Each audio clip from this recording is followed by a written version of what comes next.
Good morning and welcome to all for this our sixth session of Islamic Architecture Legacy course.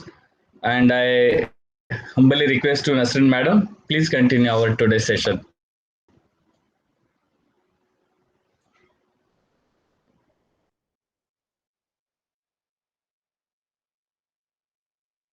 Please unmute yourself. You are muted.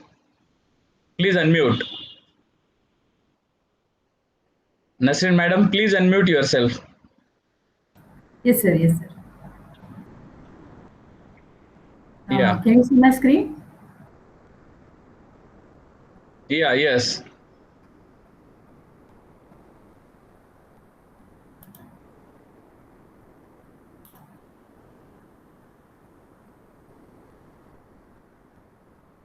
Good morning, everyone. Welcome to the Day 6 Islamic Architectural Legacy in the Lands of Islam. So today will be Nasrid Dynasty, and we will look into Alhambra, that is the palaces in Granada. So here first we will look into the history of Alhambra and the changing functions of the site. The Nasrid dynasty was the last Muslim dynasty on the Iberian Peninsula. They ruled Granada from 1230 until 1492. After the defeat of Almohad Caliphate in 1212 at the Battle of Las Navas de Tolosa, the Nasrid dynasty rose to power. So the dynasty was founded in 1230 by Muhammad I and held this territory until 2nd January 1492. So in 1492, Muhammad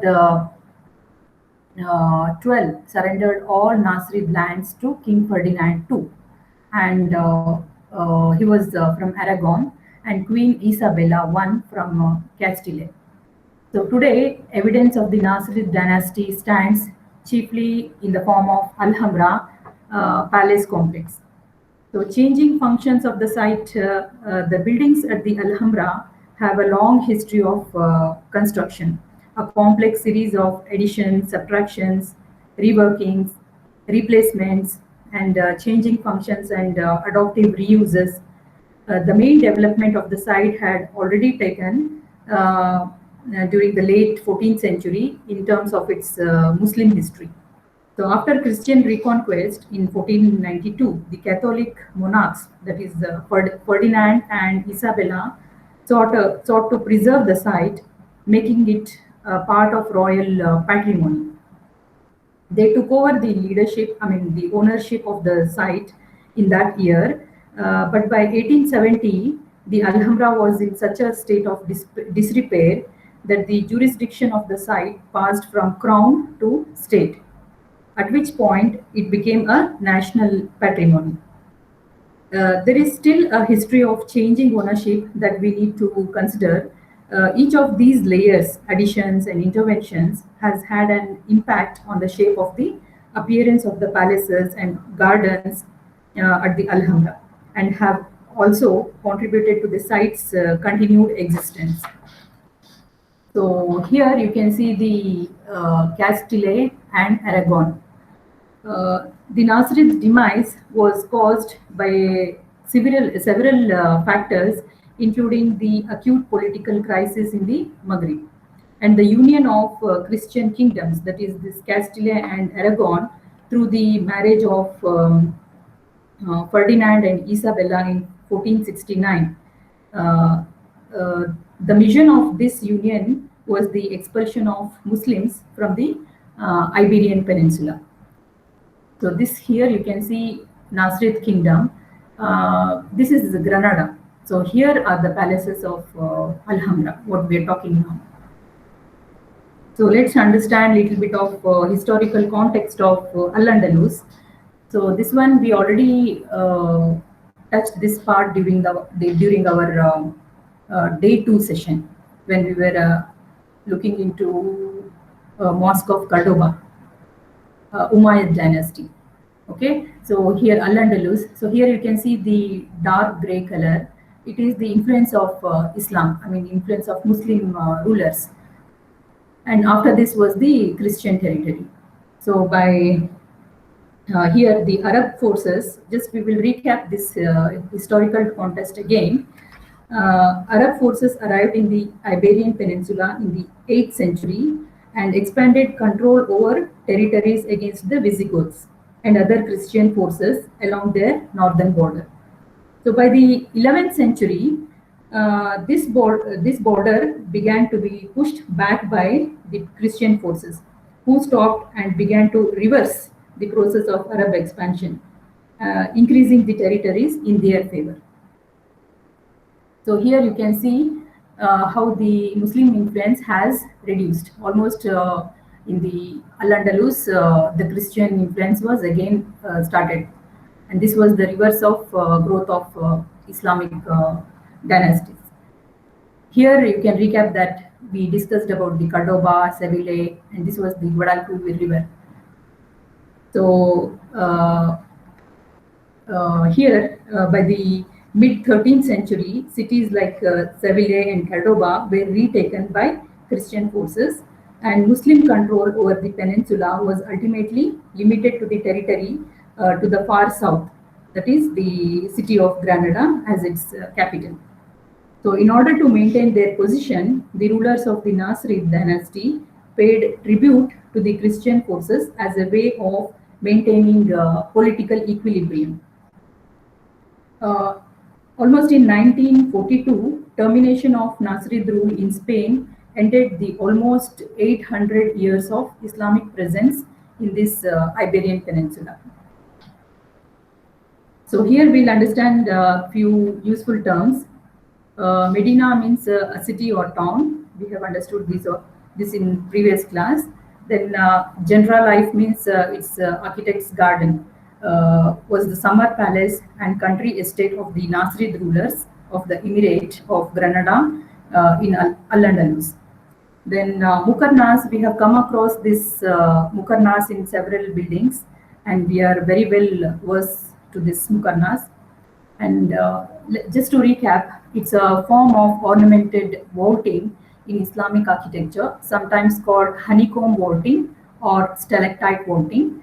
The purpose of Mukarnas is to create a smooth decorative zone of transition in an otherwise bare structural space. Then you have something called Mudejar. This also we came across, denoting a partly Gothic and partly Islamic style of architecture and art prevalent in Spain from the 12th to 15th centuries. And then you have Moriscos. This is former Muslims and their descendants who were pressured heavily by the Catholic Church and the Spanish crown under the threat of death to convert to Christianity. And then there is something called apoditerium. It's a undressing room. This was the primary enter in bathhouses. So here we'll understand a little bit of Alhambra's highlights. Alhambra, which literally means the red one, so is a palace and fortress complex located in Granada, Spain. So the building was originally a small fortress constructed in 889 on the top of remains of Roman fortification. The site was largely ignored until mid 13th century, when its ruins were rebuilt by the Nasrid founder Muhammad I, who built the present walls. So present walls, what we see, that is built by Nasrids. In 1333, the building was converted into a royal palace by the 7th Nasrid ruler, that is Yusuf I, who was the Sultan of Granada in 1318 to 1354. The site became the royal court of Ferdinand and Isabella after the conclusion of the fall of Nasrids in the Christian Reconquista in 1492. The palaces were at this time minimally altered through the addition of coats of arms and changes in entrances and exits. So Charles I the V commissioned a new palace in 1526 in the Roman Renaissance style that would better suit the image of the Holy Roman Emperor. However, this addition was ultimately never completed due to rebellions in Granada. So here you can see the painting that demonstrate the imaginative reconstructions of court life in the houses of Alhambra under the Moorish. Moorish means the Muslim rulers of the 14th century. A seated woman who is being entertained by an ensemble of female musicians playing a harp and a lute. You can see water gurgling in the background in the fountains on the court, as well as all of the flowering plants and trees perfuming the air. So this is the painting by Filippo Barrete in 1872. So Alhambra suggests something like singular, but in fact, when you apply the term correctly to the site, you're referring the entire hill called the Sabika Hill. So this is the entire Sabika Hill, and this is the palaces of Alhambra. The Arabic toponym Alhambra means the red fortress. Hamra means the red is thought to refer to the color of the clay that was used to make the bricks that encircled the walls of this hilltop fortress. So the Alhambra is one of the medieval Islamic palaces and is a self-contained, self-sufficient Palatine city, a miniature city that embraced a variety of functions. So within the walls of the Alhambra, there are many zones to be identified that military, residential, civil, administrative, and also industrial functions. So here we can see the city of Granada, which is located below the Alhambra in a topographic map by Ambrosio de Vico dated in 1590. We can see the Sabika Hill and the Alhambra at its top and the city Granada below. So at the top of the Sabika Hill, here you can see Al-Khazab at its far end and the General Life. This is the General Life on the hilltop behind the river Dado that flows through the center of Granada. And you can also identify the walls enclosed the city. The city of Granada, located below the Alhambra, was chosen sometime after 1013, and a population of a nearby settlement called Medina Elvira was moved there. So here you can see the transformation of Granada. So up until this point, Granada had been largely a Jewish settlement. Built as an Islamic city, Granada is much different from other Iberian cities like Cordoba, where we find an Arab urban framework grafted onto pre-existing Roman settlement. So by the Middle Ages, after the transfer of population and the growth of the city of Granada, we essentially find the site composed of two entities. That is the royal city of the Medina Alhambra on the hill and the city located below. So the city located on the plain below served a variety of functions. There were a number of houses and villas, as well as a bustling business zone populated with emporiums for storage and sale. The city had numerous neighborhood mosques, a great Friday mosque, and a madrasa which was constructed by Yusuf I in 1350. The city was divided according to trade guilds, with populations concentrated in particular areas according to their professionals. So guilds means they are craftsmen and merchants. So a series of extramural orchards and market gardens were constructed and irrigated by an extensive network of channels that came from the river river Darro.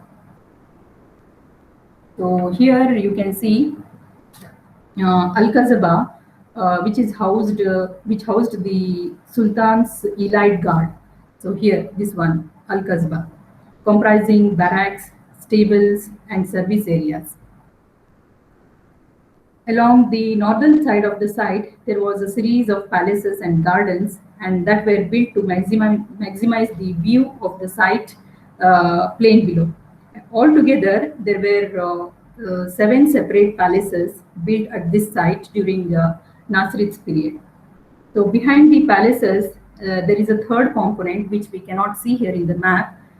Textually, I have got this information. That is the Medina, which is the least well known in terms of its extent remains studied through archaeology. So the Medina or the town was the city of the residents and artisans, the support staff who made the palace function lived here. This area was also included buildings like tannery. I mean, tannery means leather making, mint, ceramics, and glassworks.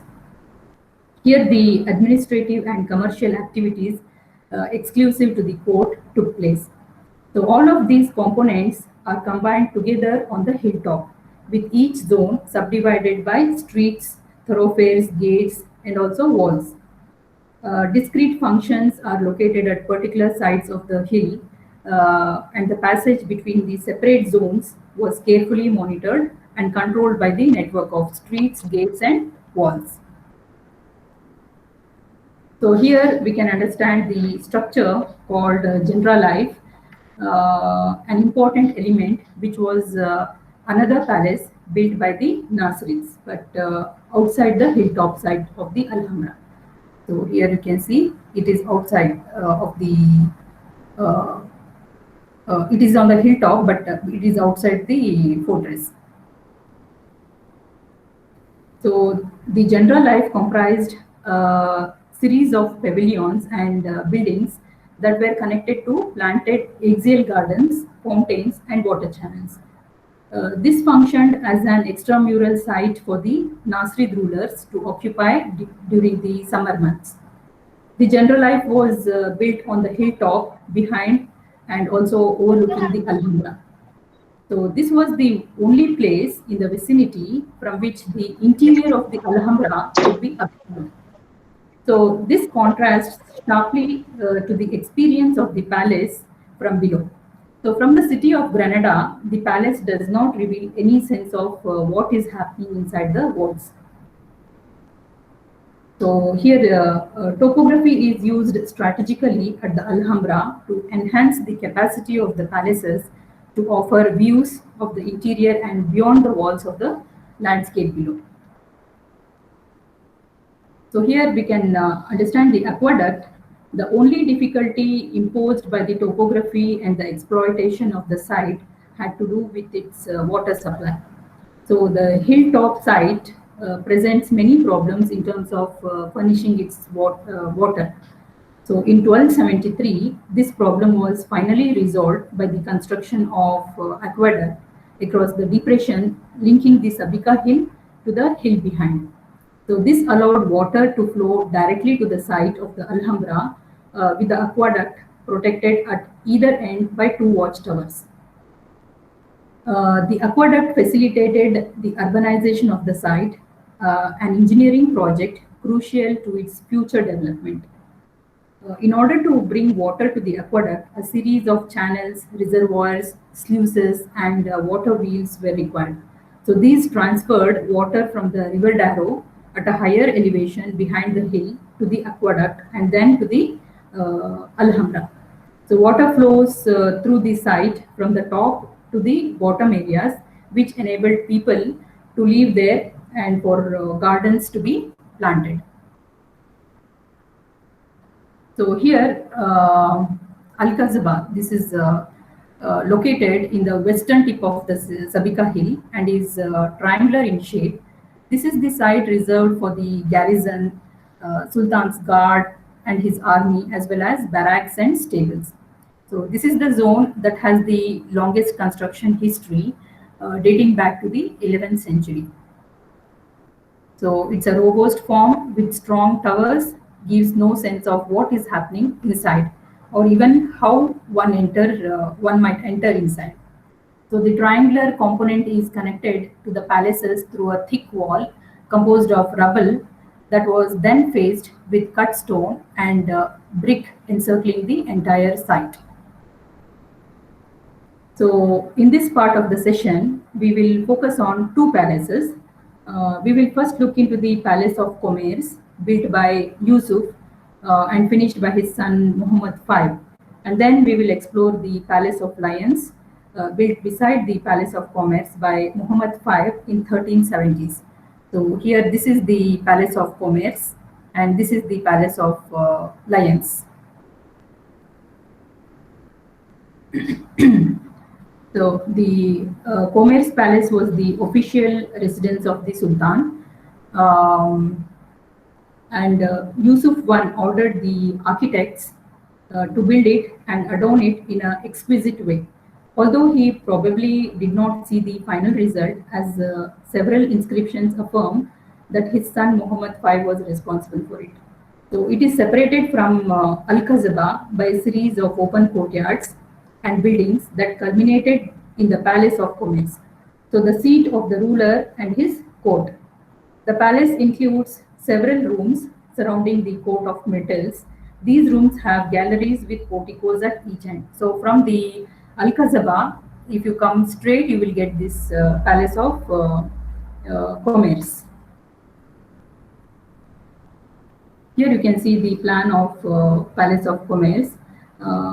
It's arranged in an axial manner as a sequence of spaces from north to south as a single axis culminating in the presence of Sultan. So after coming from the Al-Qasaba from this direction and passing through the courtyards and buildings, the visitor ultimately arrives near the building called Mexure. So it's visitors are ultimately coming here. This particular space, it's Mexure. It's called Mexure. The Mexure was a council chamber. Its purpose was to house the executive power of the Nasirid court with a series of chambers dedicated to administrative and judicial functions. These were located at the western side of the Comer Palace. So here you can see this is the court of myrtles. These are the residences, and this is the Hall of Ambassador situated in Commerce Tower in the north side. And the other side, we have this Hall of Twin Sisters and Court of Lions, the other palace over here. So that plan is not connected here. And this is a golden room, what you can see near the Mexure. Audiences with Sultan would be made in a room called this golden room. It was a courthouse with an open courtyard and a pool. As you come in to see the Sultan, he would be sitting on a portable throne positioned in the center of the wall. So the wall itself is a spectacular backdrop that rises upward from behind the throne. Chief figure of the court, that is Hajib, would stand adjacent to the Sultan, preserving his physical inaccessibility. The visual accessibility of the rulers would also be obstructed, as there was a habit of veiling the Sultan with a curtain. So the Hajib's responsibility was to orchestrate these kinds of audiences and control the access to the Sultan. The Sultan was protected from above by an extended eave also. So here we'll come to the Court of Myrtles, which is next to the Golden Room. So this is the Court of Myrtles, and this is the tower where you have the Hall of Ambassadors. So continuing into the Palace of Commerce, we find a feature called the Court of Myrtles, which lies at the heart of the palace. You can see a vast pool of water that was used to cool the residences that encircled the courtyard, with gardens planted with citrus trees and myrtles that scented the air. The reflection of the pool of water served to diminish the bulky aspect of the architecture. Around this courtyard, 5 dwellings were constructed, each on 2 floors. The lower floors were used in summer months and upper floors used in winter. Four of the five houses were designed to each of Sultan's wife. The fifth house was designated for the Sultan himself, with a series of apartments arranged around the northwest courtyard. So other facilities provided in the vicinity of the courtyard include a small mosque for private prayer, washroom, and also bathhouse. We can see from these features alone that there is a tight integration of public and private spaces. So this is how Hall of Ambassadors over here, this building. Along the northern and extending from the court of metals through an arcaded colonnade, we come to a space called this Hall of Ambassadors, located in the Commerce Tower. So it is a simple space structurally. The tower extends out from the fortress exterior as a large square opened on three sides. It has deep niches and recesses that form windows onto the landscape. The structure is essentially a massive tower with cutouts in its walls. This enables a great sense of openness and communication with the landscape. The central opening on the northern side was the place where the Sultan would also be enthroned. The inscriptions and decorations and the quality of paint that decorates the plaster in this vicinity is more resplendent and complex, reflecting the hierarchical importance of this place within the room. It was room large enough to accommodate the Sultan and his retinue. Retinue means assistants, advisors, and guards, along with the suites of ambassadors that visited him. So it was a space of public audience with his elite visitors. The space is covered by a domical ceiling made of thousands of pieces of wood arranged to form a pattern. So this domical wood covering was set at a lower height than the superstructure. The tower is covered with a massive vault that caps the top of the Commerce Tower.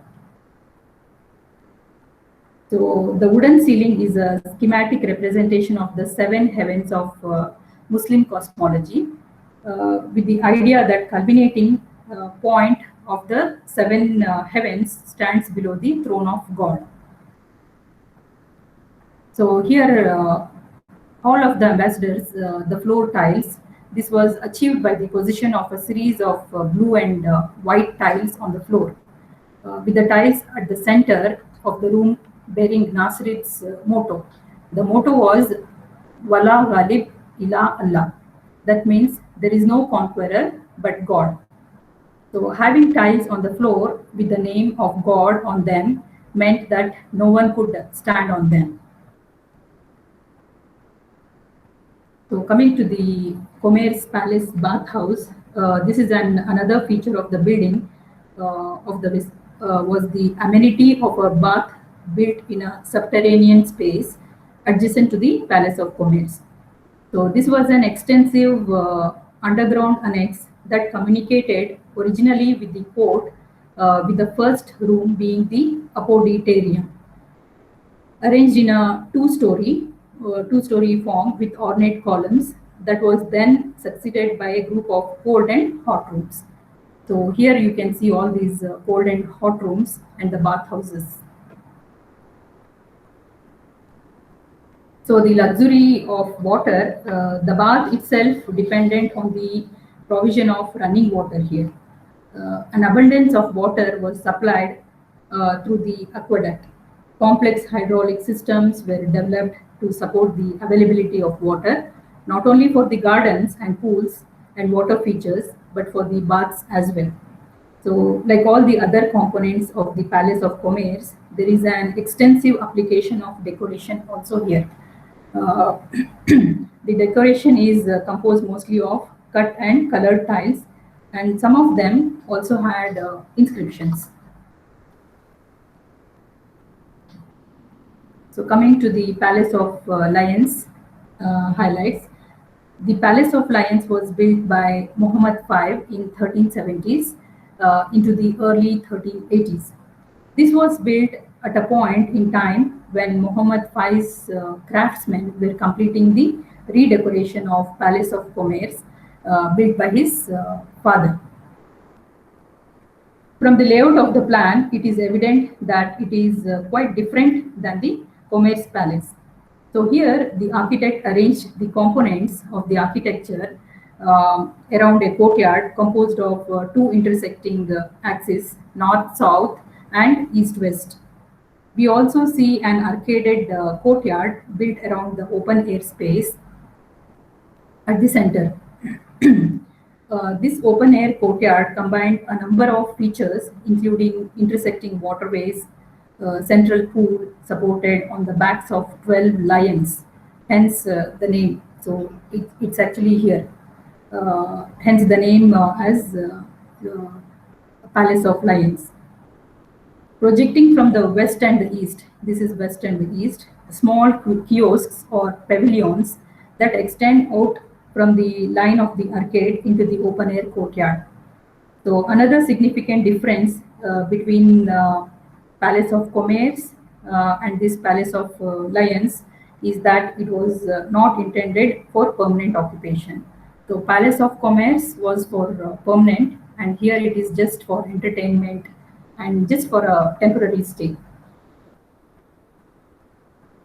Here you can see the plan of Palace of Lions. The palaces of the Lions, Palace of Lions is comprised of 4 halls around a central courtyard. So here at the north you can see Hall of Two Sisters. This is in the south, Hall of Aben Sirajes.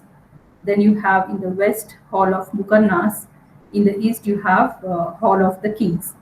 And also here near the Hall of Two Sisters you have a projection. It's called Lindaraj Meridon.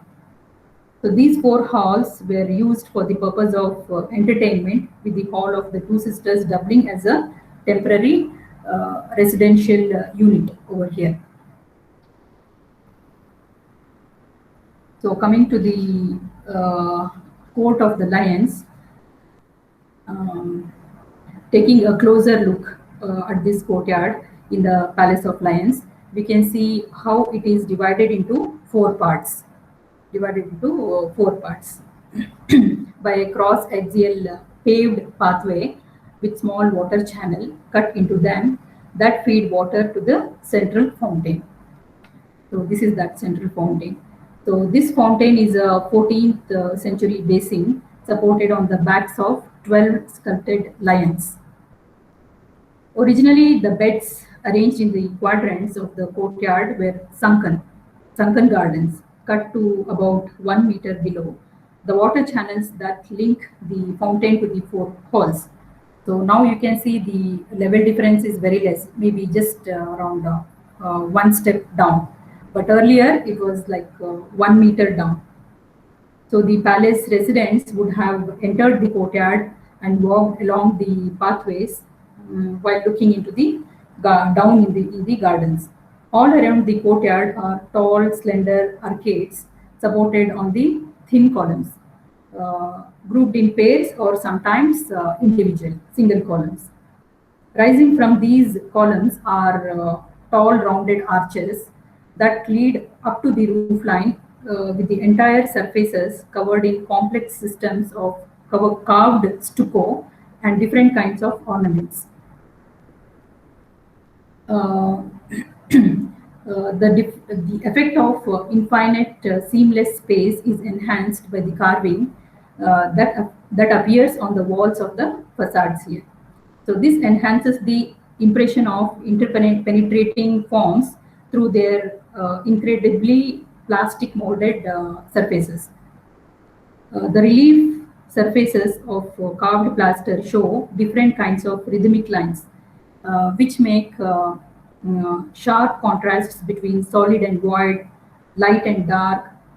This enables a solid wall to have the appearance of something that is actually almost like a veil or a lace.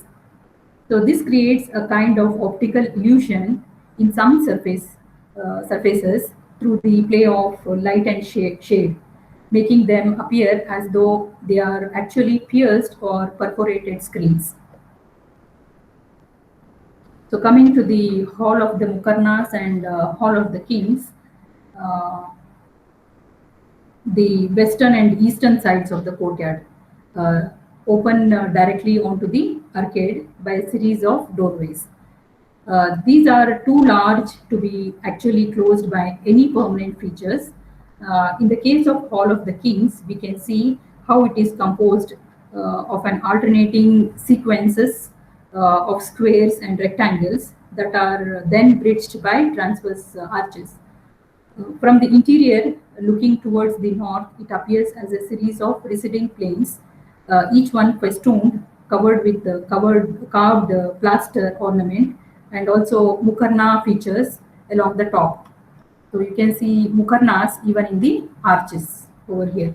So the walls are also extensively decorated with inscriptions here. Lower section of the walls were embedded with elegant patterns of colored ceramics. So coming to the architectural logic, looking towards the north, there is an amazing logic of architecture here. If one was to stand in the central space and look out into the courtyard, suddenly a more confusing picture emerges. So this confusion is enhanced at night time. A similar effect can be seen in the Mosque of Cordoba also, where looking at the space obliquely sometimes creates this impression of confusion or of sensory overload. So here the same effect is created by overlapping columns that recede into the distance towards uh, here. Here you can see, or like these optical illusions, overlapping columns that recede into the distance towards the center of the courtyard and the fountain.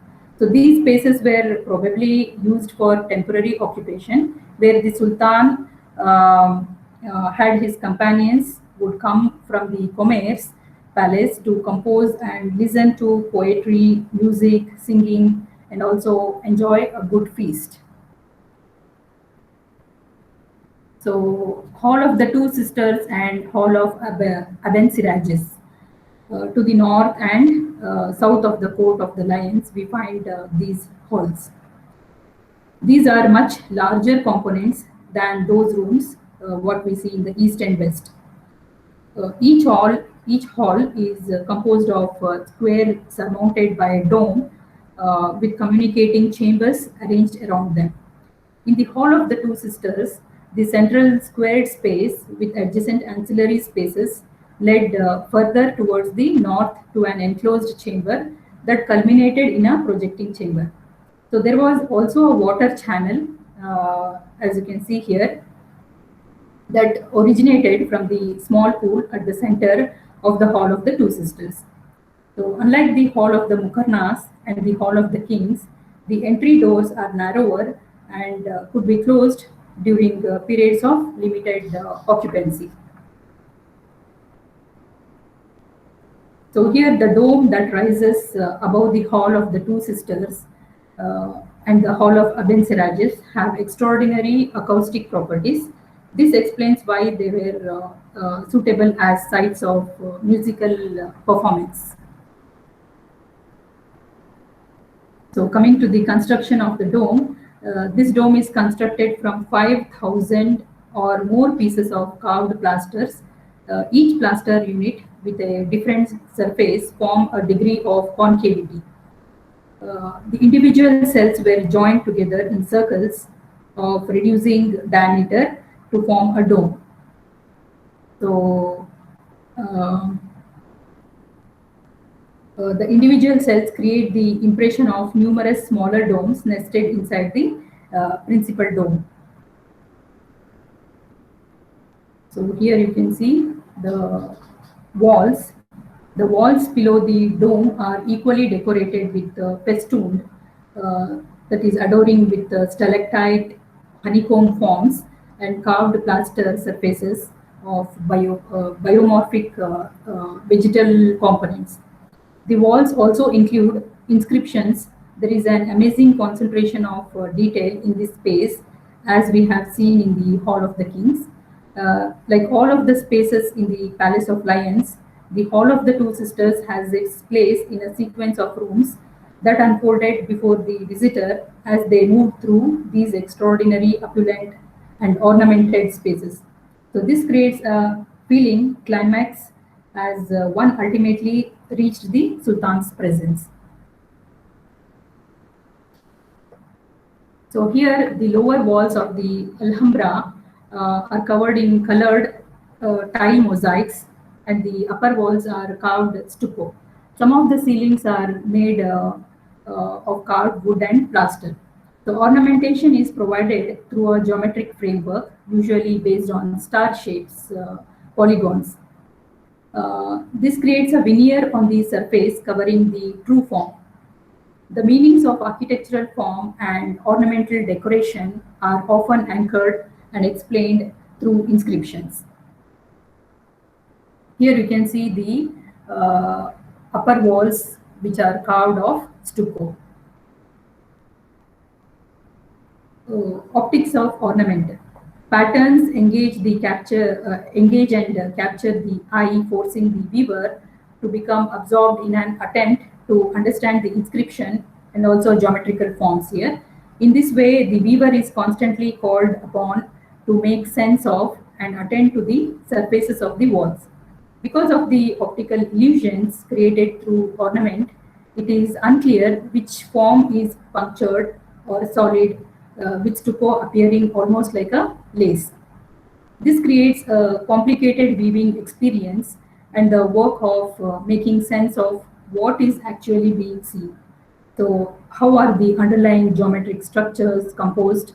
How do its individual units compose the whole? And how do the biomorphic forms intersect with geometry? So, this kind of confusions creates when we view that and we experience these kind of questions. Changing light conditions throughout the day dramatizes the architecture's experience and appearances also here. The most elite and distant and private space of the Hall of the Two Sisters is a chamber that projects out from the back of the northern side called the Lindaraj Merida. So its projection allows for the windows on three sides to be offer views over a garden below. So originally, it also looked out towards the outer wall of the Sabika Hill.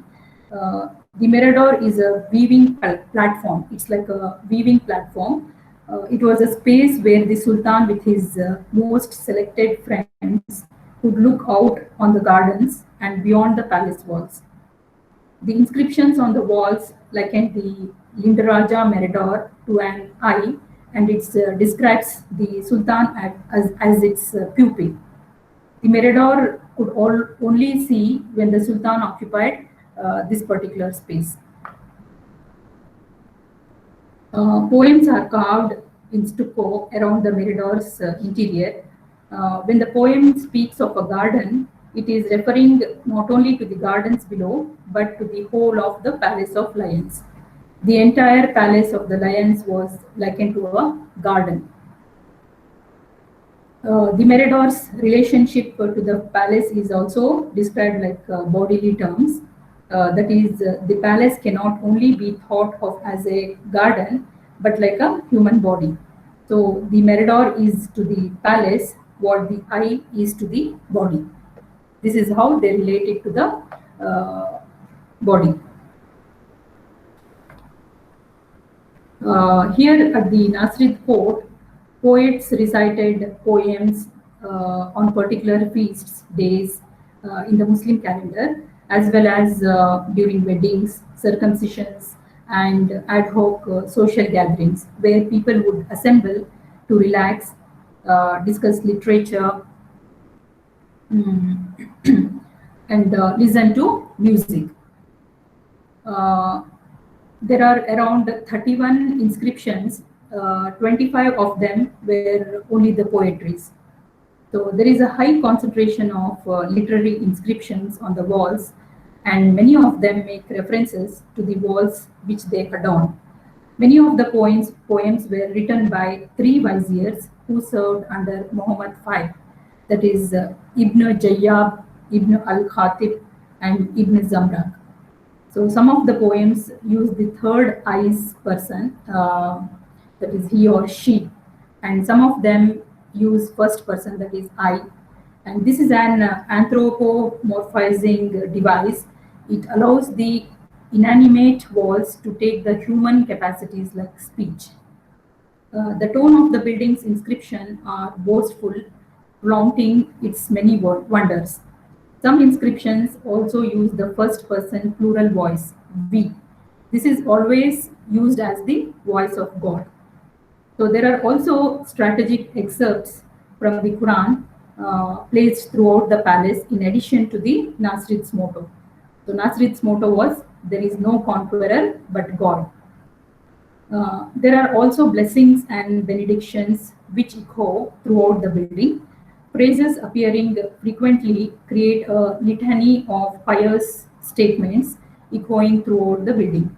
So these benedictions style Muhammad V as a protector of Islam.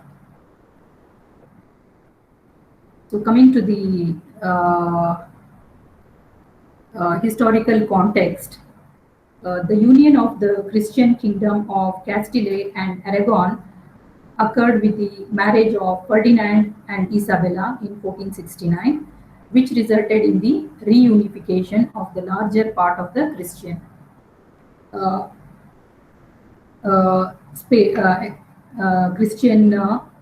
Spain under one crown.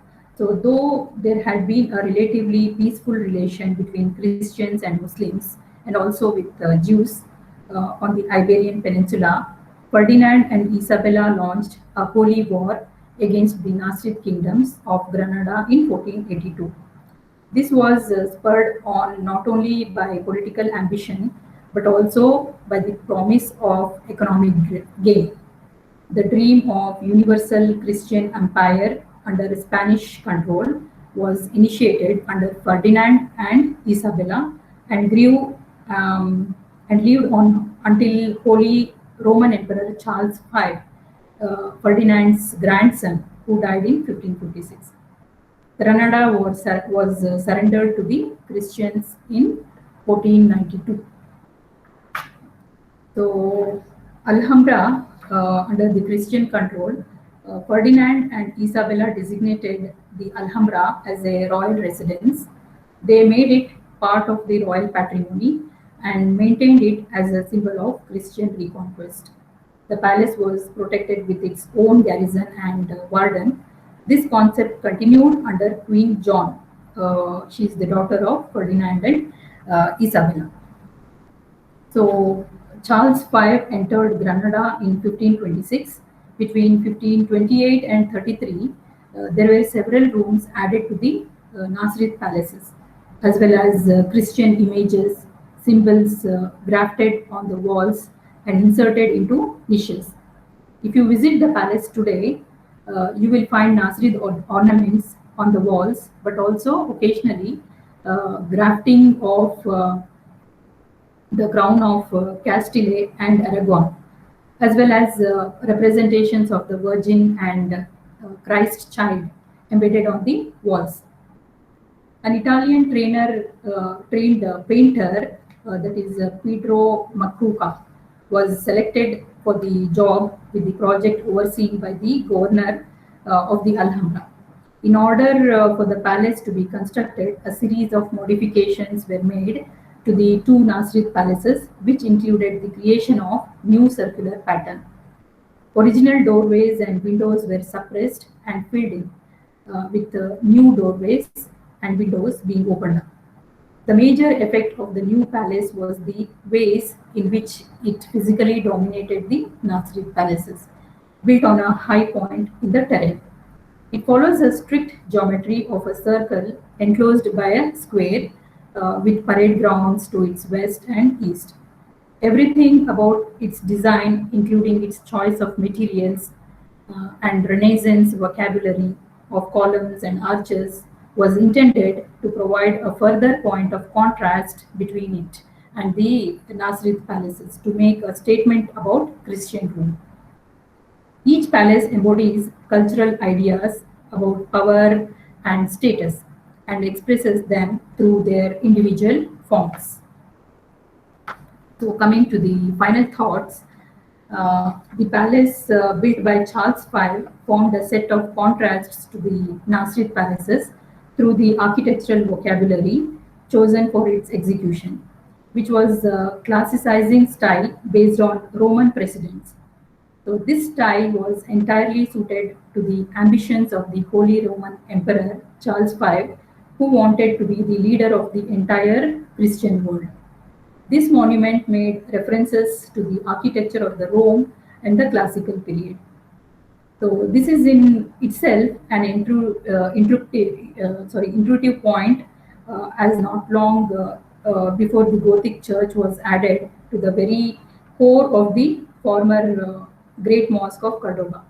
During the reign of Charles V, who had lamented the result of the addition of the cathedral, he talked about how the bishops of the city had taken the structure that was unique throughout the world and added something that was banal or commonplace in the form of Gothic cathedral. It is instructive to point out the choice of architectural idea. At the Alhambra, he chose the Renaissance Roman vocabulary for the structure that formally contrasted against the Nasrid palaces, and by extension offered a new language of power. However, at the Mosque of Cordoba, the patrons import French Gothic cathedral style. All over the Spain, in the 16th century, in the decades after the Reconquest, we find the new Christian masters trying to reconcile themselves with the Islamic past. There is no single model followed. So while Charles V followed a Roman style at the Alhambra, the Gothic style was followed in Cordoba. They equally also adopted a style called Mudéjar, a style associated with the history of Islamic architecture in Spain. So today's session I will end here. Tomorrow's session we will look into Mamluks and Ottomans. Here is the assignment for the day 6. What are the features of Mudéjar style of architecture found in Alhambra? What is the significance of water in Alhambra? And explain the hydraulic system of Alhambra. Explain the construction of Muqarnas domes in Alhambra and how is it related to acoustics. So here, apart from the class what I have taken today, apart from that, you have to do your own research to get the answers for this. So you can demonstrate all these answers along with sketches and diagrams. And now I'll just hand over the mic to Dr. Bhujan.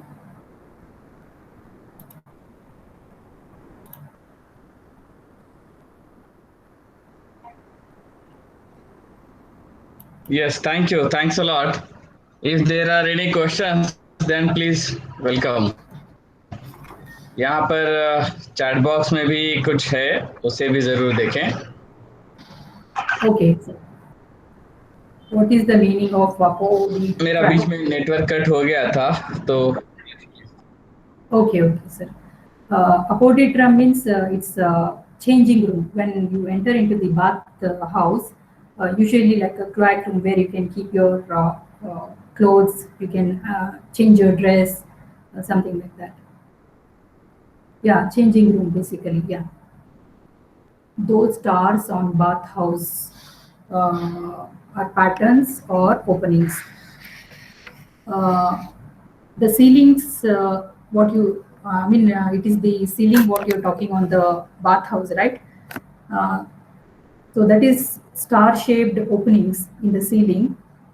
These holes, actually they are for regulating the temperature in the regulating the temperature.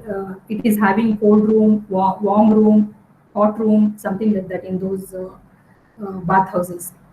So just to regulate that temperature and also to regulate the steam inside these spaces, they have created these kind of openings.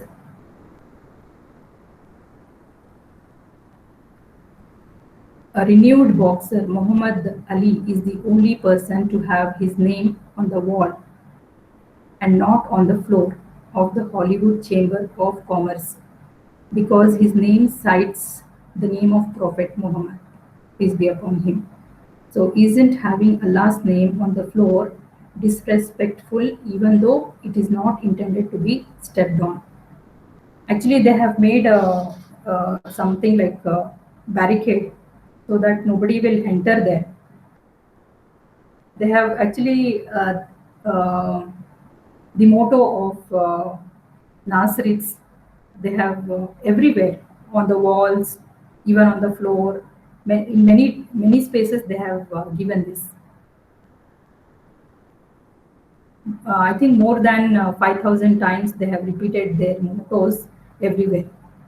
What is the reason for the optical illusion created? Privacy or safety? Yeah, we can say for the privacy and also to have this architectural kind of effect, like a illusion kind of effect they have created. Mainly, practically, it is for the privacy purpose. Of course, you are right. Precautions is needed indeed. Okay. Okay, sir. Yeah, okay, yes, thank you. Is there any more questions? If anyone want to ask? Can I Yes. speak, sir? I just have a अगर query. किसी को कुछ yeah, please. I just want to ask. Yesterday, I have submitted on the drive what you provided. Has the assignments reached? If somebody can confirm, because then only like we go on throwing into the drive.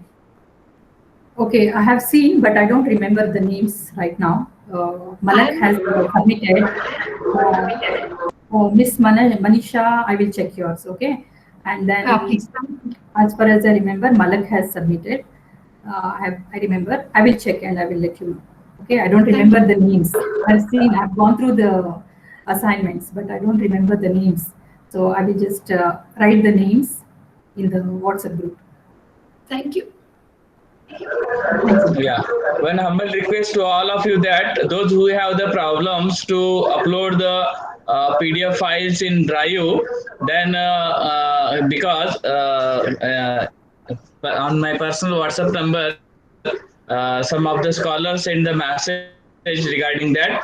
So if such any problem, then on the last day, please make one PDF file of your all daily notes and send one file in email to both of us. So it will be useful. Those we are okay. So thank you. And now is a kind permission of all of you. Today we will stop here. If no any questions, we will stop here. Thank you, ma'am. Thank you.